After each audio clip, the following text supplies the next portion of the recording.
Wherever you go, whatever you do, throw a little at it. Omax, Vest and Briefs. முதலமைச்சர் விஜயின் முதுகுதான் கரூர் மக்களின் நினைவு சின்னமாக இருக்கும் என திமுக முன்னாள் அமைச்சர் சிவசங்கர் விமர்சனம் செய்துள்ளார்.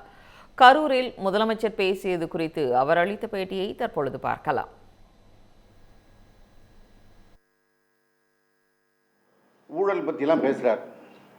அந்த மேடையிலேயே கரூர் விஜயபாஸ்கரை எழுத்தி பேசுகிறார். கரூர் விஜயபாஸ்கர் நிலைமை என்னங்கிறது எல்லோருக்கும் தெரியும். 100 கோடி ரூபா மதிப்புள்ள நிலப்பிரச்சனை அபகரிப்பு வழக்கில் கரூரில் தலைமறைவாக இருந்து கைது செய்யப்பட்டு வந்தவர்.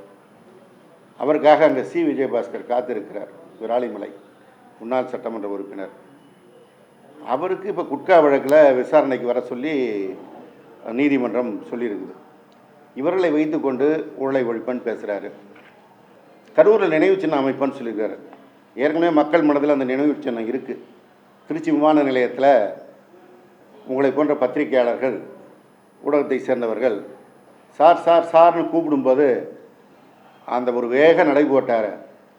இன்றைக்கு சொன்ன அந்த ஓடு ஓடு ஓடு அந்த முதுகு கரூர் மக்களுக்கும் தமிழ்நாட்டு மக்களுக்கும் நினைவு சின்னமாக அவர்கள் மனதில் இருக்குது. நீங்கள் அந்த அமைக்க போகிற நினைவு சின்னம் காலகாலத்திற்கும் நாட்டு மக்களுக்கு நினைவுபடுத்தும். மக்களை சந்திக்கவும் மக்களிடம் பேசவுமே கரூருக்கு வந்தேன் அப்படின்னு சொன்னவர் வந்தது எத்தனை நாள் கழிச்சு? அந்த சம்பவம் நடந்து 285 நாள் கழித்து.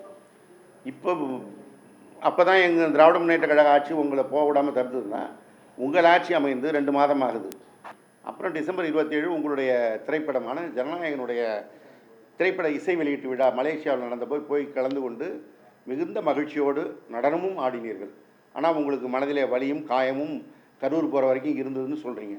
அப்புறம் உங்கள் பிறந்த நாளை மிக சிறப்பாக கொண்டாடினீங்க. தமிழ் ஜனம் சேனலை சப்ஸ்கிரைப் பண்ணாமல் பார்த்துட்டு இருந்தீங்கன்னா மறக்காமல் சப்ஸ்கிரைப் பண்ணிடுங்க.